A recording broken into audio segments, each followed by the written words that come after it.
All right, friends, it's time to give you loyal listeners a discount on protein powder. You may or may not know, but I launched my very first protein powder 2 years ago. It's a grass-fed beef isolate with only 3 ingredients: grass-fed beef, either organic cacao or organic vanilla, and organic monk fruit. Now, if you don't want any of the added flavor and sweeteners, you can also just get unflavored. And no matter what flavor you choose, you're getting over 23 grams of protein per scoop, which is going to keep you full and satisfied between meals. I love starting my day with a Fab4 smoothie and breaking my fast with that much protein. It makes a serious difference in my cravings and blood sugar balance the rest of the day, and I've seen it with my clients as well.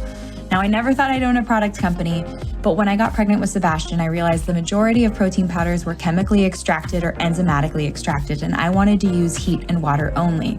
I wanted minimal ingredients because we don't need those emulsifiers, fillers, or added vitamins, minerals, and probiotics. All of those additions increase the chances that it's not going to work for your body, whether it be bloating, digestion issues. I just wanted pure, clean protein to keep you full and satisfied so you could build the most delicious Fab4 smoothie. And I have to say, I'm pretty proud of the flavor. If you take a look at our reviews on Amazon, you'll see 5-star reviews for flavor. And that is key, because if you don't love your Fab4 smoothie and you don't love drinking your protein powder, you're not going to do it. It won't become a habit, and it's consistency that outpaces everything. So if you're here and you're listening and you want to give our protein powder a try, use the code podcast5 for $5 off your order. And let me know if you love it. My favorite ways to apply this protein powder is in my Fab4 smoothie, making freezer fudge, making chocolate milk, making hot chocolate, and throwing the unflavored into all my kids' baked goods. So let me know how you use it. Let me know if you love it, and share this podcast deal with your friends.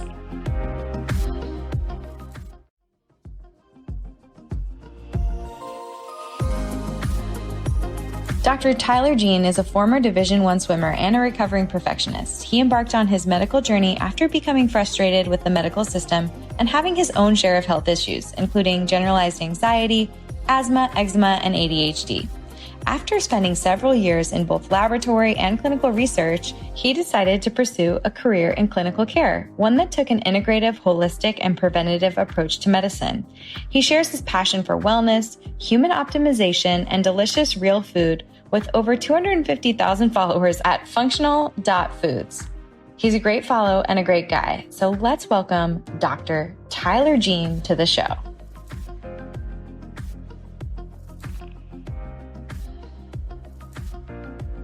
All right, Dr. Tyler Jean, big first 2 letters right there. Welcome to the show. Congratulations on years of accomplishment. And I'm just so excited that you're going to be able to be helping people. Thanks, Kelly. It's great to be here. Thank you for having me. It is quite surreal. And I'm quite humbled by this journey, and just something that I'm so passionate about is education, as I know you are as well, and everything that, the wealth of information you provide to your audience. And, I'm just excited that, yes, I'm done with school, but going to really be this lifelong learner, and just really looking forward to starting clinical practice in a couple months. Wow. That's really beautiful. I think the lifelong learner piece is so important. As you know, I'm sure from the beginning of your health journey to, today as a doctor, how the science changes, or how you just need to continue to stay up to date with current information, because there's just so much research happening right now and so much information coming out that being a continual learner is critical for being able to help your patients down the road. So thank you for that. Really, really makes a difference. Can we start with your story though? Because I think I'd love to know how you got excited about health and decided to go be a naturopathic doctor. I'd also love for you to demystify and debunk, or kind of really break down, what does it mean to be a naturopathic doctor? Yeah, I'll start with your first question, kind of my journey to naturopathic medicine, how I got into the field, and then what is a naturopathic doctor and who might benefit from seeing a naturopathic doctor, and what that kind of scope of practice entails. So I was a former elite athlete. I was a student athlete. I swam in college at the Division I level and competed in competitive swimming for 15 years. So really my fascination with the body in health and wellness really started around being an athlete and looking at, as an athlete, how I could optimize my ability to perform in the pool on a daily basis and my ability to recover as well, which I think is so often disregarded. And we don't, give a lot of emphasis to the time outside of our respective sport, whether that's in the pool or on the field or on the court, and looking at diet and lifestyle things, sleep and stress and, all these other things that, play a role in our ability to perform day in and day out. So it was my sophomore year of college, actually, that I kind of hit a plateau, and I started to hear about other Olympians tweaking their diets, making dietary changes, and looking at this more holistic approach to health and seeing significant time drops. So it really sparked my interest into looking at the connection between diet and the food that I was using to fuel my body day in and day out, and how this could be impacting my athletic performance. So at the time, I ate a rather standard American diet. I was very much a meat and potatoes person. I had a nickname coined Protein Gene. I would slam down a 16-ounce steak, take 250 grams of mass gainer shakes. Like, I was a protein-aholic, basically. I didn't really eat any vegetables. I thought I was doing good by picking spinach over like iceberg lettuce for salads. I loved potatoes and sweet potatoes, but mostly in the form of sweet potato fries and French fries. So really, just more of a standard diet, not a lot of diversity, not a lot of color, not a lot of vegetables. And I really liked my sweets, especially processed and packaged foods. So if someone were to, see my profile, functional foods, on Instagram, it is a complete 180. And honestly, I feel like a different person. Yeah. But it was really, just opening my eyes to the role of food and nutrition. And again, how this can aid in optimal performance and health. Because I think there's, it goes hand in hand. When you have good health, but the body is resilient and it's able to respond and perform at this peak performance. So from that standard American diet, I went to more of a vegetarian template. At the time, I had read the China Study. It was the first book I had ever read that really challenged the way that I viewed food and the way I ate. And, after about 6 months vegetarian, I cut out cheese, which was the last thing I really cut out. It was hard for me to cut out. And I went vegan. And I went, vegan more, or I guess a whole food plant-based diet, really for the nutritional superiority around that. And hearing other athletes that were adopting a plant-based diet and getting a lot of benefits. So I did know that, and kind of having the science background, I had a cell molecular biology background in terms of my undergrad, that I needed to do it right. And that's, doing a whole food plant-based diet off of, imitation soy meats and processed soy and a lot of, textured processed foods was not going to be the best way, right? So I really spent the time to be very meticulous and thoughtful of the way that I crafted my nutrition.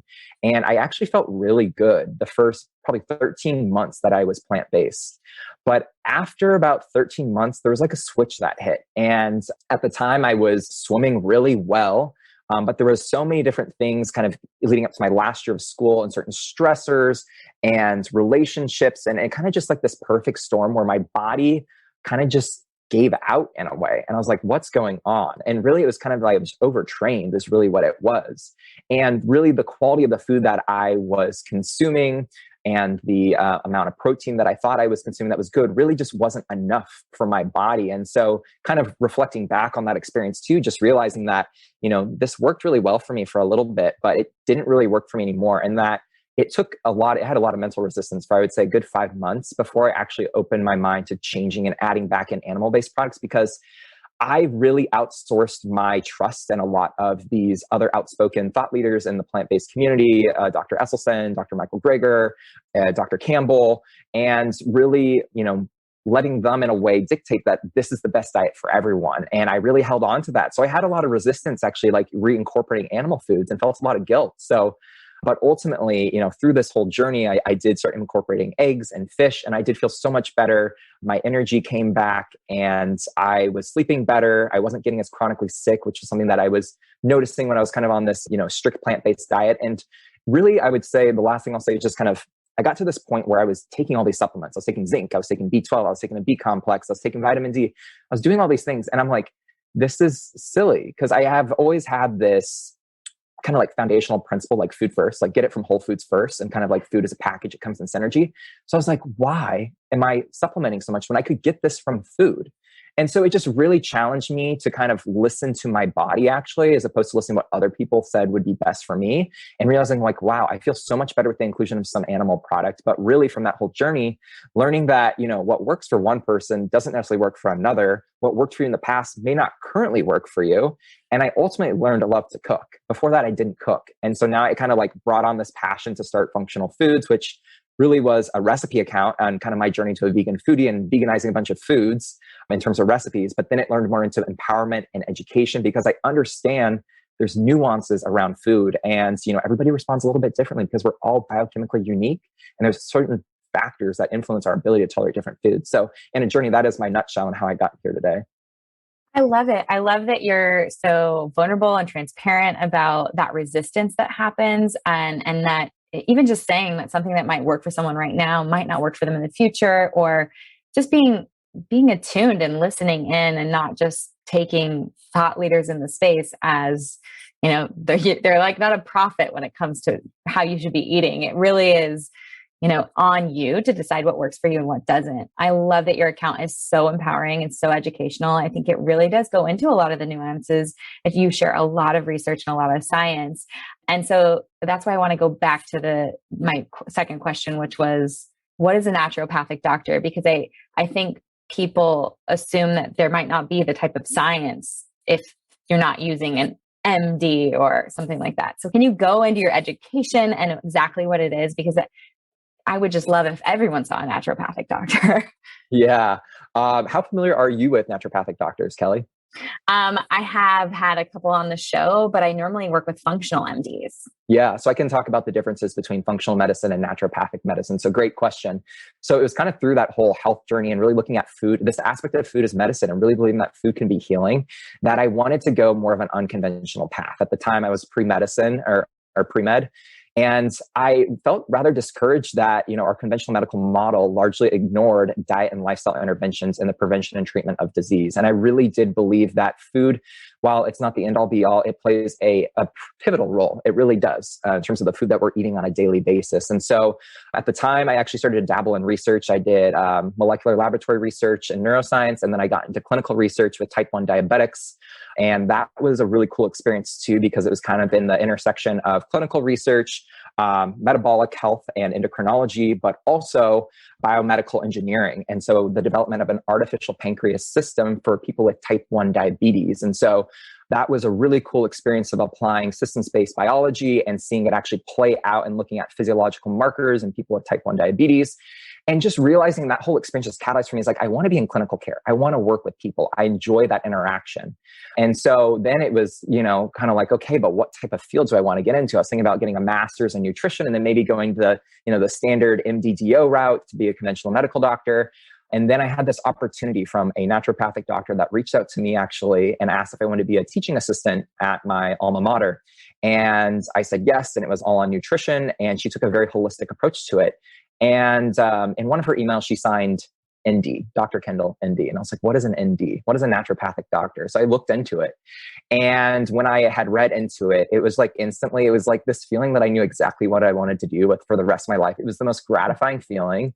I felt like my whole body just like lit up. And really, what is a naturopathic doctor? A naturopathic doctor is a licensed primary care provider, a licensed provider, depending on the state. They're currently licensed in 26 of the 50 states in the United States. So there is not coverage in every state. And therefore, there's a lot of questions as to the legitimacy of a naturopathic doctor and their scope of practice and what they can and cannot do.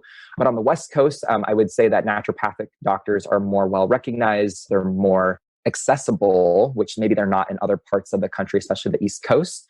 But really, I embarked on a 4-year school through the Council on Naturopathic Education. So it's a CNME accredited school. It's 4,100 hours. It's a 4-year medical program that is based in a very holistic view of medicine, but also in itself evidence-based. And it's kind of that intersectionality of Western-based medicine meets Eastern medicine and blending that all together and really looking at each patient as a whole, and kind of some of these principles of naturopathic medicine are, prevention, at first do no harm, treat the whole person, identify and treat the root cause, which is also very similar to functional medicine, doctor as teacher dulcere, which is something that I'm most passionate about and really believe that health practitioners and, they can be coaches, they can be teachers and really empower their patients to take self-responsibility for their health. Something that I'm really passionate about and really interested in moving forward is kind of the psychological component of a lot of habits and lifestyle things that keep us stuck and almost in this state of being perpetually ill and kind of taking on this victim role. So it's a very interesting thing. And it's, a lot harder to say eat less or eat these things and stuff like that. People want to know why, and there needs to be an empowerment, but there's also realizing the accessibility piece of it and the practicality too. Maybe it's like, yes, go to your farmer's market and your food stamp dollars are going to go twice as far by doing that. But do you actually have a functioning kitchen? Do you know how to cook? So these are all things that I think about too, even being a doctor and going to be recommending a lot of these diet and lifestyle things. But naturopathic doctors, I think, are well equipped in the integrative health model to be not only primary care physicians, but to help really focus on how to cultivate health, which I think is it's almost like a different branch of medicine. Instead of focusing on the acute disease and managing and suppressing symptoms through maybe pharmaceutical interventions or surgery, which definitely have their time and place, we're really looking at how do you establish good health? What are those factors that lead to good health? And a lot of that can be diet, it can be sleep, it can be stress reduction, but really it's that empowerment piece, it's holding space. So many people, when they come and see a naturopathic doctor, they feel heard. They actually have that space. They don't just have 15 minutes with the doctor, and they actually feel heard. And that can be so therapeutic in the doctor-patient relationship. So to answer that question, kind of like to wrap this all up, naturopathic doctors are an integral part of the integrative health scene. And when people think about what is a naturopathic doctor versus functional medicine? Because a lot of these seem very similar. Prevention, treat the whole person, identify and treat the root cause, using food as medicine, nutraceuticals and supplementation and herbs. Functional medicine is kind of it's a postgraduate continuing education type of certification. So you can become IFM, Institute for Functional Medicine certified, and you had to have some type of credentialing to take that course. In the past, more people were able to get into that, but typically you had to be an MD, a DO, a naturopathic doctor could actually sit to be IFM certified. You can be a RD, you can be a nurse practitioner, you can be a dietitian. Really, so many different people. I think even you can have a RYT yoga certification and sit for functional medicine. I may be wrong on that, but really it gives you a bigger tool to really look under the hood and identifying and treating those root causes. And naturopathic medicine, I'd like to say, is kind of like the real OG of kind of like functional medicine. Not to put any ego in that, but I think that there's a lot of naturopathic medicine doctors that are working with the IFM and really helping to bring to light, like, yes, there is this whole system of root cause medicine, system-based medicine, looking at the whole body as a whole. And when people start to treat the whole person, mentally, physically, emotionally, and looking at this multidimensional approach to health, people get radical healing. And I think that's why some people are attracted to it, because it's not just a pill for every ill. It's actually looking at what are, again, those underlying root factors, especially as it relates to chronic disease, and helping put the body in this position to heal. Because in naturopathic medicine, we fully believe that the body has this innate capacity to heal when you remove the offending factors that are muddying the waters, and you give it all those foundational principles for good health: light, community, connection, purpose, stress reduction, good quality food, sleep, all those good things, exercise, these are all foundational pillars for good health. And when you do that, you really put the body in, again, this position to heal. And I totally believe in that message. And I'm so passionate about this field. And I can't wait to see where it goes in the next couple of years. I love it. You can tell how passionate you are. I'm smiling so big. I wish people could see us on video because you can feel the passion. And I think you wrapped it up really in a concise way, which is, I guess what I've noticed when I work with functional MDs is that they've been traditional MDs, whether they're an ER doctor, an internist, or gastro, and they have this aha moment that food and lifestyle has a major impact on all of this. And they want to help in a different way. And they go back to the Institute for Functional Medicine. They do the program, and then they become a functional MD, and they start testing for root cause issues, whether that's gut microbiome, hormone issues, like a Dutch test, something like that, food intolerance testing. But you got 4 years of understanding root cause and how body systems work together. You are OG, no ego include, no ego there about that. So let's talk about what you've learned, what you've uncovered, some of those big functional pillars that you were mentioning, like light, community, connection, exercise, food. Like someone wants to get better. Someone wants to find a naturopathic doctor, and maybe they're in a state that is not the 26 states that include an ND. Where should they start? And maybe where did you start? Yeah, that's a really good question, Kelly. And I'm sure too, when people first hear about all these different maybe tools we can have, or like there's all these functional approaches to it, it can be overwhelming. And I totally understand that. And, as much as I love that empowerment piece and, and that self-responsibility piece, it can also be overwhelming to do this on your own and to navigate that on your own. And I think that's why it's so important to have health coaches and nutritionists and other providers on board to really help people where they're at. But again, giving more of them more of those tools to take a more proactive approach at the same time. I really do believe that, doctors are kind of more this guide and yes, there are instances where an acute base, like you're prescribing a certain medication to treat something that is more abrupt. But, I think a lot of healing really does happen outside of the doctor's office. It's that in between. And that's what I'm most passionate about in giving people those resources and those tools. So where to start? Where could people start? So the AANMC is a great website. It's the American Association of Naturopathic Physicians. It's naturopathic.org. They have a bunch of free resources that people can look at to just understand what is a naturopathic doctor. And hey, maybe you're even inspired to become a naturopathic doctor after listening to this. And you're like, where can I learn more about this? And what are like the pre-medical requirements? And like, what is the scope of practice and stuff like that? You'll find more information there. Not all naturopathic doctors are covered by insurance. Depending on the state, will dictate their scope of practice. And if they do accept an insurance, and again, it's probably certain insurances. So it just depends on who's in your network, depending on what insurance you have. I will say that a lot of naturopathic doctors, probably similar to a lot of functional medicine doctors that have kind of abandoned the insurance-based model, don't take insurance. And so it can make it inaccessible to people, which I do realize. And so that's a hope that I have. And even kind of creating all of this, freely catered content on social media is my way trying to give back to make things more accessible, at least that knowledge piece, and bring more awareness to naturopathic medicine. So I think it's important if you do want to work with a naturopathic doctor that you do your due diligence to make sure that they've graduated from an accredited 4-year school. There's currently 6 schools that are accredited in terms of naturopathic colleges. So it really makes the decision easier because there's only 6 to choose from as opposed to all of these different medical schools. 2 are in Canada, the rest are in the United States, and a lot of them being on the West Coast. Bastyr up in Washington, National University of Natural Medicine in Portland, and then there's also the Bastyr campus down in San Diego outside of La Jolla, and the Southwest College of Naturopathic Medicine in Arizona. So, doing your due diligence to make sure that they graduate from one of those 4 accredited schools, and really just so that you are not wasting your money, that they have gone through an accredited school and that they know what they're doing. There are diploma mills out there that you can take complete like 250, 500 hours to be a doctor of naturopathy, which is it's not the same. So you can be a licensed naturopathic doctor, and depending on a certain state, you can call yourself a naturopathic physician. That's state regulated.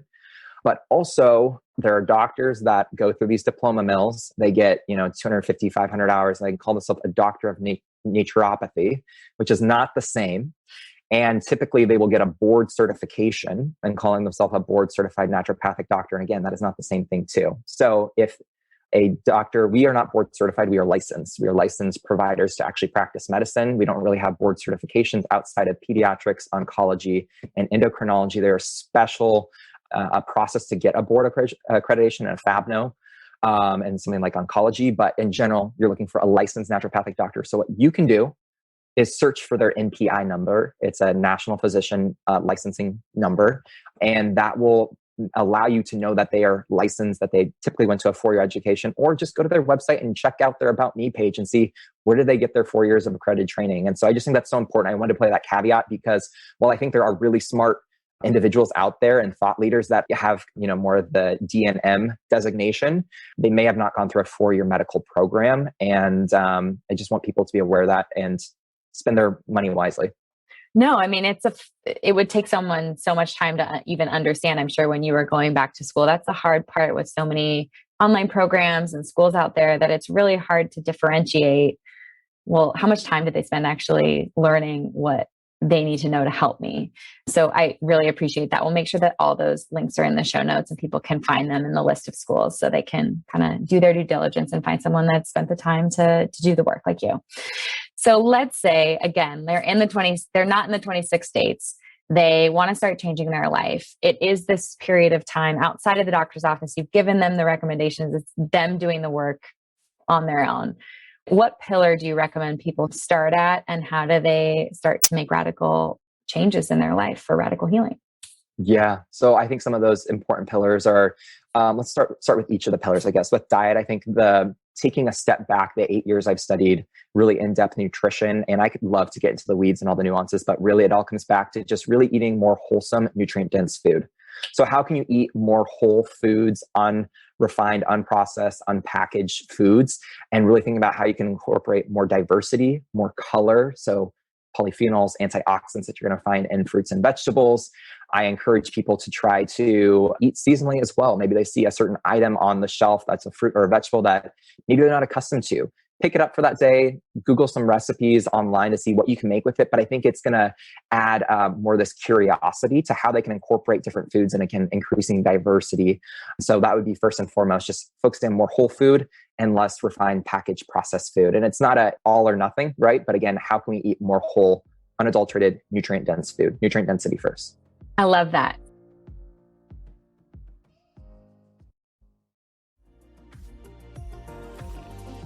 I just want people to know you're an integrative gastroenterologist. That's your specialty as a naturopathic doctor.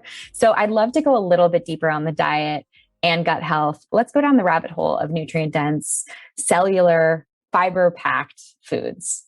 Yes, let's. So integrative gastroenterology, that's kind of the focus I'm taking with my practice, and how our gut health is this intersection between it impacts so many different systems beyond just our gut, our actual gastric mucosa. And so that can be mental health, it can be our skin health, it can be metabolism and hormone health and complex chronic illness, as well as how our gut microbiome is constantly in crosstalk with our immune system. Because a lot of people have probably heard, 70 to 80% of your immune system is in your gut. Well, really where that is, it's this concentrated patch of lymphoid tissue, namely your gut-associated lymphoid tissue, that is just on the other side of that single layer of cells that line the gastrointestinal tract. And it's amazing to me that our gut lining is only one cell layer thick. And you can think of it like this brick wall, and they're held together by these tight junctions, which you can think about as the cement that is kind of holding those bricks together.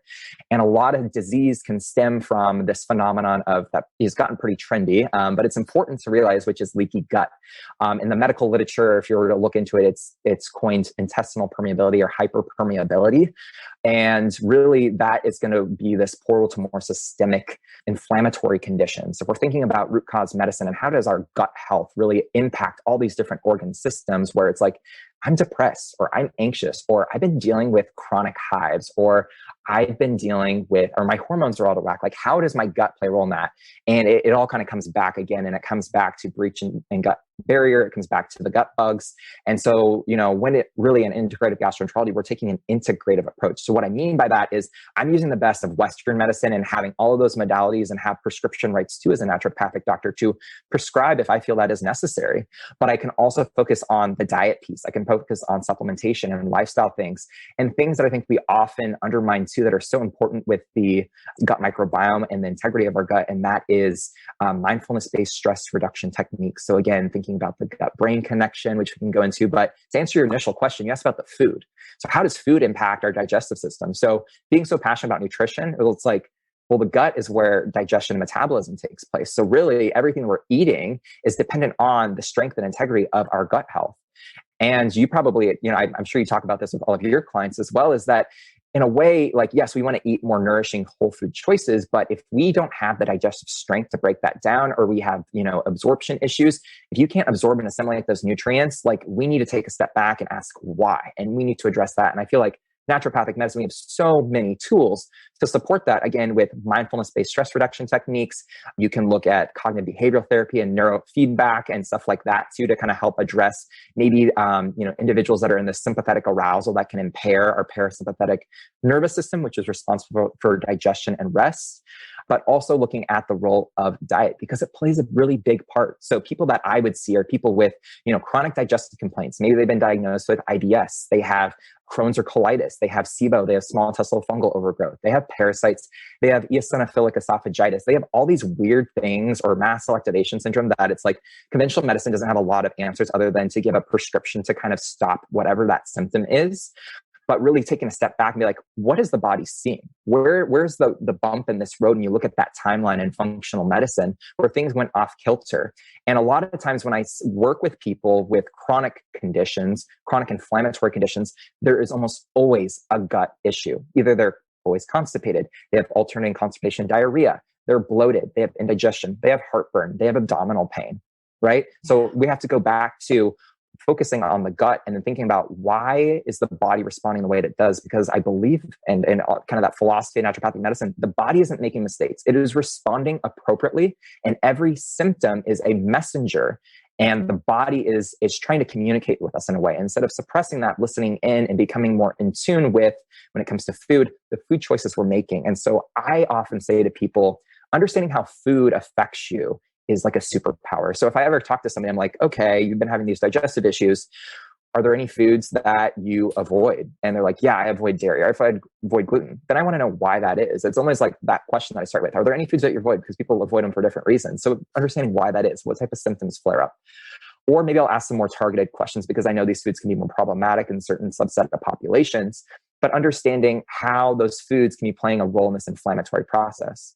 So if we identify that that is an issue, maybe we're removing these foods for a period of time through maybe an elimination diet, or kind of when the patient is in a heal phase, until we can get them into this more health optimization phase where they can tolerate more foods. Because I think it's important to note that in functional medicine, naturopathic medicine, we often get kind of obsessed with elimination diets and just remove.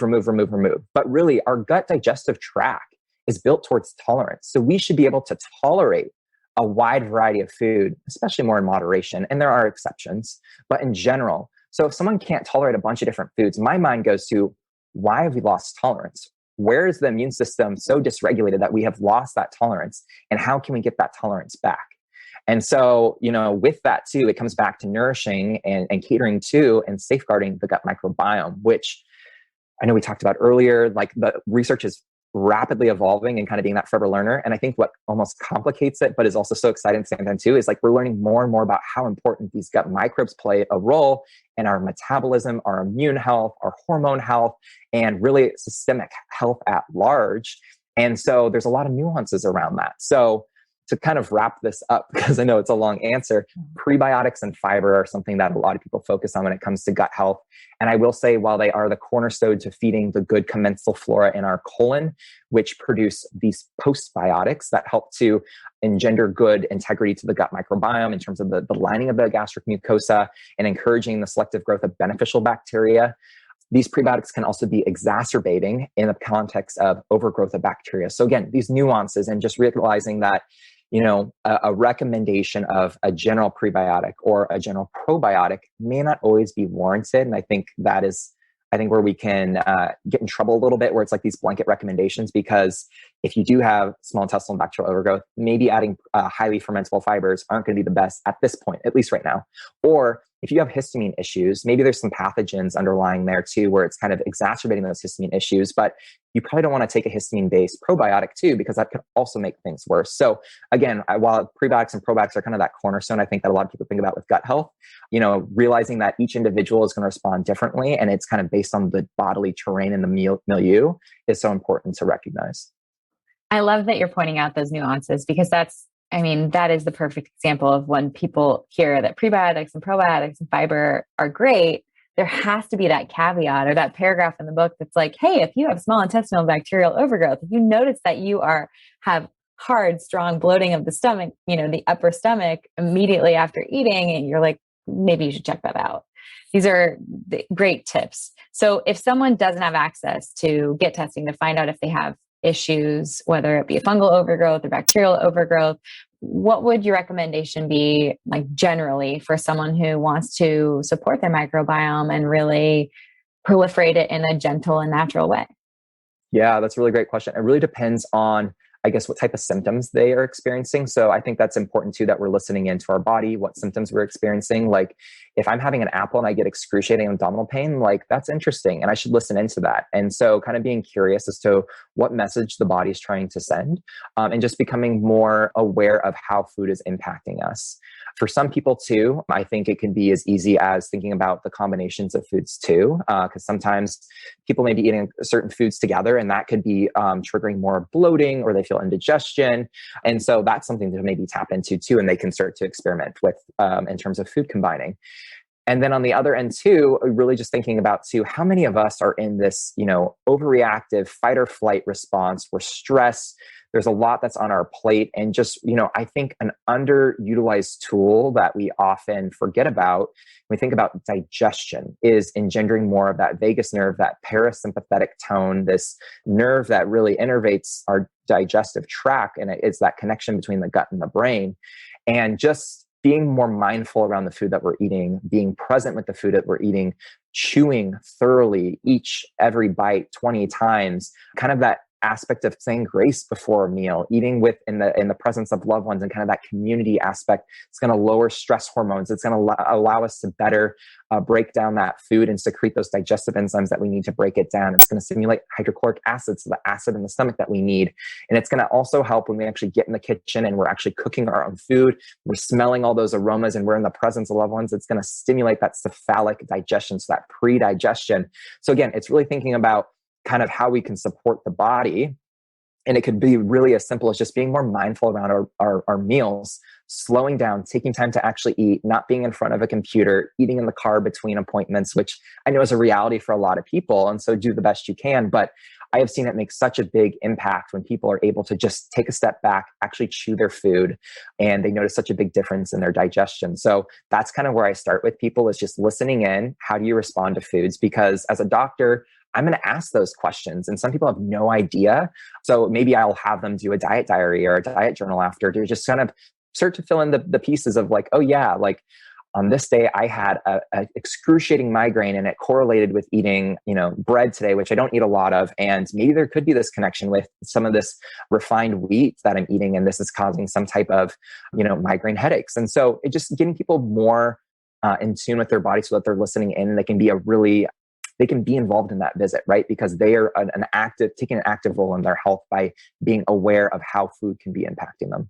I love it. I think a diet journal would be amazing for all of the listeners. Amazing even for people who feel like they have a great relationship with food and they're sitting down and eating, but they maybe have kept a couple things out of their diet for a few years and they're just rolling. But checking in with yourself is such a good self-care habit that we lose sight of, and especially in stressful or growth periods where maybe, you're launching something, or you're changing jobs, or you're having a baby, or you're focused on things outside of yourself. It's hard to look back and say, okay, well, am I checking in with myself? And that's something even I think some thought leaders need to work on doing as well.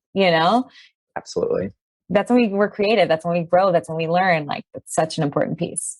Absolutely. I'm glad you brought that up. And I think sometimes too, I see those that are kind of the hustlers, the entrepreneurs, they're doing so much. And I think get a lot of, they're idolized for how much they're doing and the success, which it's not to discredit anyway, but I think sometimes those are the people that also struggle the most with health issues in terms of what I have seen clinically and the people that I have worked with in my very young career. But just realizing that it does happen to everyone. It happens to the best. And so whoever you see and maybe, they inspire you, just know that, they too are human. And it is important that, we have a good balance in that autonomic nervous system between that sympathetic and that parasympathetic tone, and really not thinking of self-care as necessarily being selfish, but it's necessary in order to kind of fill our cup up so that we can serve others.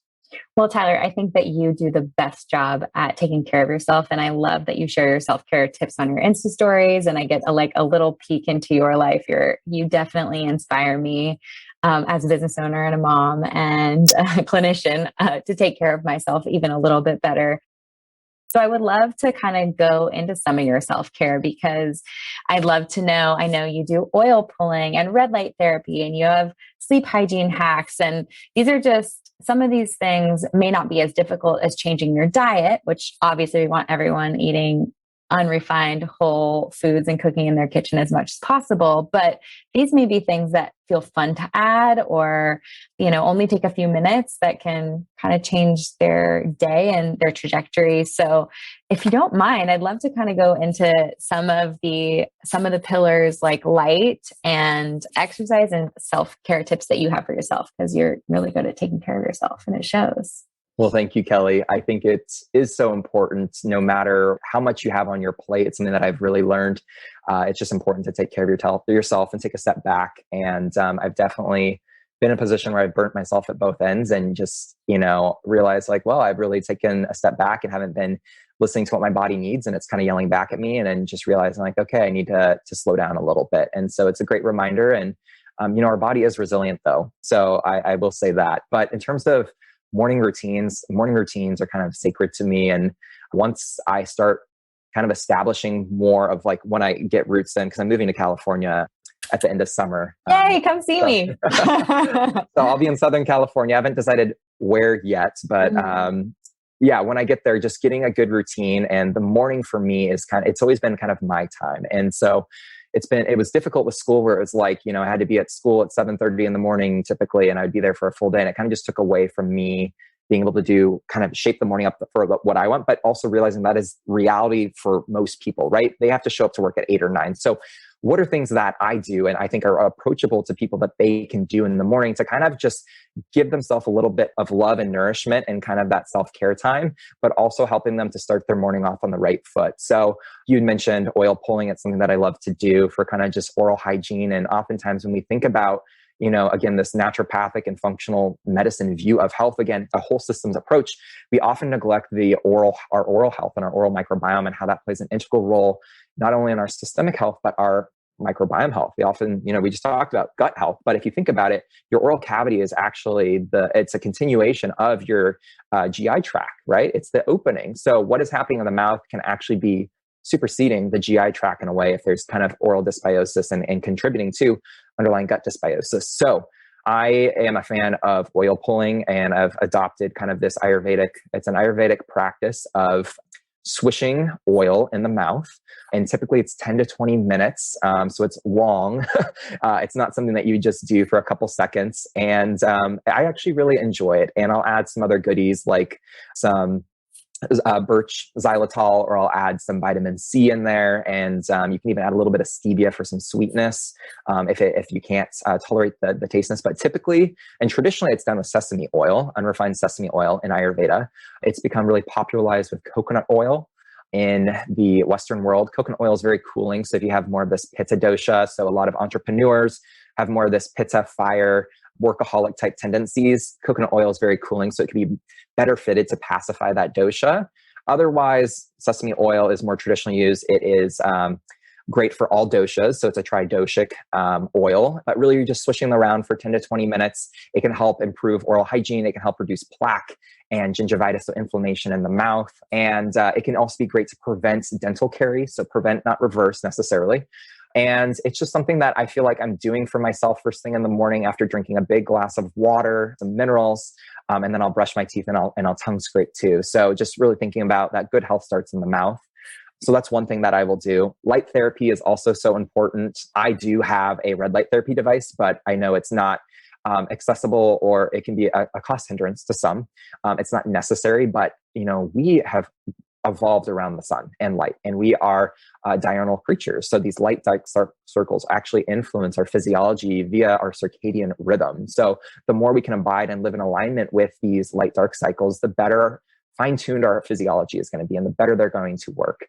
So getting light exposure first thing in the morning, or within that first half an hour, really the first half an hour upon waking, can be so critical to help start our day and improve energy, and even improve our sleep later that night. Because again, it's kind of anchoring us for the day, and that light input from the sun going through the back of the retina is communicating to structures in the brain that helps to tell our body what type of day it is. And then that central structure is then sending out other information to our peripheral clock genes and changing epigenetic expression of various genes that signal different proteins and hormones. So it's such a cool, fascinating, field to look into in terms of circadian biology. But, I think just summarize all that, just get outside, expose your eyes and your retina to the sun, not necessarily sun gaze, but, get outside, move your body. And I think even just that movement accompanied with that, where you're doing maybe a 15 or 20-minute walk, it's going to help get that body moving a little bit. Hopefully you're having a bowel movement within that first hour or two. Those are kind of some of my sacred things I do in the morning to really cater to me. And I also love listening to podcasts. I listen to your podcast, and I'm always learning to other people and other thought leaders. And that's kind of like my time to maybe like learn something a little bit or change my mindset, something that's upbeat and inspiring, and then get my steps in, get that light in. And then I also like to make matcha in the morning. So I know some people are more coffee and more matcha, but just having that kind of beverage and kind of spending that time to really put a lot of intention into that, it really anchors me for my day.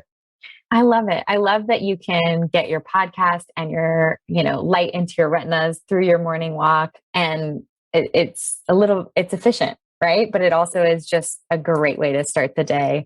I'm going to put your oil pulling recipe in the show notes because I know people are going to love that. And links to all of the red light and things that you recommend. I would love to know how you take your matcha. Yes. So are you a matcha or are you a coffee drinker? Well, so it's interesting because I have been having this like inkling that I need to take a break on coffee. I took a break prior to my wedding and I only drank green tea and I felt amazing. And when I tasted coffee, it tasted horrible, but I think I tasted, I drank it a couple of times and then I was right back on coffee. Caffeine is my favorite drug. I joke about that on the podcast. I was the girl in college I'm just a social butterfly. I would go have a shot of espresso with my friend and go to the bar or the party to be there and like have had caffeine to be there. So that was like, that gives you any indication of like how much I love caffeine or coffee. And that to me, when it gets to be too much, I know in my heart and my intuition that, hey, you have 2 kids now, you're running your own business. Now you have a house, like you're doing these things that are now making you crave coffee more, which is a sign for me that I'm leaning on it or it's a crutch or I'm using it too often. So actually I just had a conversation with a girlfriend last weekend at the beach. I was like, this is just my time. And I feel like this is what I would tell a client. If you're thinking about it a lot and now you need to maybe take a break. And so, yeah, I'm at that intersection of education and empowerment and action. So, yeah. Well, I love that you mentioned that if it's on your mind a lot and you're thinking a lot about it, like, it's okay to cut things out for a period of time, then to reintroduce them. And again, more of taking that, curiosity approach to, could this actually be impacting me in some way that maybe could be deleterious or just not something that I want to deal with in terms of maybe certain symptoms that you're experiencing in the morning. And just also realizing, like, are you using coffee as a crutch to otherwise mask maybe not getting good sleep, but as a new mom or, typically, postpartum, you're not getting a lot of sleep and you have to, cater to your child. And that's part of life and you have to do what you have to do. But just realizing too, like, how can I take a step back and what are the things that my body needs right now? And maybe that is prioritizing more sleep. Maybe that is more wholesome, nourishing foods for me, or getting back in the kitchen, doing something that I love to do that is just going to be a little bit more grounding and anchoring for me. But I do love caffeine. I mean, for the first 3 years of medical school, I actually didn't drink any caffeine. And you're superhuman. Well, there's a lot of stigma around caffeine too. We often demonize it, that it's bad. And there's always nuance to it. So, part of it too, it depends on genetics and how quickly you're able to metabolize caffeine is going to be one. But 2 is, are you really depending on it for energy, where it could be masking a more underlying root cause issue too, sleep being one, or could it also just be, other factors too that need to be explored in terms of complex chronic disease, inflammation, stuff like that can also lead to fatigue. So yeah, with matcha, my morning matcha, I typically do a teaspoon of matcha and then I add hot water. I'm a big fan of Laird Superfoods coconut powder. So I've been doing that for the last 1.5 years and gosh, I can't live without it, I have to say. So it's just an unsweetened coconut milk, coconut oil powder. It's powdered form, which is nice because you can travel with it. Yeah. But I'll put a big spoonful of that in. I'll put stevia and something that I've been doing recently too, kind of on a spinoff of a bulletproof coffee. I'll actually put some organic grass-fed ghee in my matcha sometimes too. You definitely does take on some of that ghee-like taste, but same way to kind of like how bulletproof coffee, like you just really feel mentally on and it's sustained energy. It's not like you feel more anxious and kind of that abrupt energy. It makes me feel really good. So I've been putting a little, probably like a fourth of a teaspoon, not even a lot, or a half a teaspoon of ghee. And then I'll add functional mushrooms. So for that, I will add cordyceps, lion's mane, and turkey tail. So that's going to help with endurance and stamina and thinking about adaptogens. So helping you be more resilient to stress. Turkey tail, immune modulating. So great for the immune system. It's also great for the gut microbiome. And lion's mane, it's considered a nootropic. So it contains nerve growth factor. So it's going to help with creating and solidifying new neuronal connections in the brain and the growth of new neurons. So I love kind of adding that in as my additional stack. And something new that I've added in actually too is a couple saffron threads. And I will do that either if I'm doing coffee or matcha, because saffron is a really interesting spice and it is used, it's been studied in multiple different models for people with mental health conditions and has been shown to be beneficial in a lot of smaller trials right now, like more literature is needed to be done, but being shown to be just as effective as Ritalin in individuals with ADHD, also benefits in depression as well as anxiety. And a lot of that too has to do with modulation of the gut-brain axis, the gut microbiome, and modulating inflammation and inflammatory pathways. Because in the context of more inflammation too, it's going to be sending this, bidirectional feedback from the gut to the brain that can lead to, again, more anxious demeanor and or brain fog, stuff like that. So that's kind of one of my little hacks I've been doing recently is a couple threads of saffron to my matcha. And that's really it. I love it. And that's really it. Now everyone knows why I asked you what your matcha recipe was. That's it. Oh my gosh, Tyler, I feel like I could talk to you all day long. You are a wealth of information. All of your patients are so lucky to have you and your commitment and your passion. If people aren't following along, they need to be. So where can people find you? Where can they follow along? Do you have a website? Give us all the details. Yeah, so I spend most of my time on Instagram. So you can find me at functional.foods, and I provide content on almost a daily basis, just really around food and food as medicine, but also really looking at an integrative and holistic approach to health. I do have a website, tylerjean.com, and I have a bunch of resources and blogs there. I also came out with an anti-inflammatory recipe e-cookbook. So for those that are new to maybe a healthier lifestyle or wanting to incorporate more functional foods that kind of already takes out a lot of more common allergenic and inflammatory foods. So for people that are trying to understand how can I eat on an elimination diet or start to figure out how foods can be affecting me, it gives people that, a recipe template on how to incorporate foods on a daily basis that not only are nourishing, but are going to taste good too and keeps food synergy in mind. So I have that as a resource. And then I also have a product guide and a supplement guide for people that are interested in learning more about kind of a lot of the products that I use and recommend, but also with supplements. There's so much information out there, and I really created it as an educational resource, if anything, where it's like you're shopping down the aisles at Whole Foods or Erewhon's. What is ashwagandha? What is vitamin D? What is vitamin B12? What is, lion's mane good for? And what does the literature say about it? And how could it potentially be beneficial to me? And who may it not be good for? I talk about all those things in my supplement guide. A resource that we will link to in the show notes, and something I know a lot of times when I see clients, it's the Costco size box of supplements, and there's so much overlap or big buckets of things missing, like omega-3s or vitamin D. So I love that you're giving people those tools. You are the best. Dr. Tyler Jean, thank you so much for joining me. Today was awesome, and I'm going to get on that matcha train. All right. Thanks, Kelly. It was so great to chat with you today. Thank you for having me. Thank you for listening to Be Well by Kelly. Please subscribe to the show on Apple Podcasts, Spotify, or wherever you listen to podcasts. Learn more at bewellbykelly.com and follow me on Instagram at bewellbykelly. I would love if you picked up my books, Body Love and Body Love Every Day. They're sold on Amazon and at all major booksellers.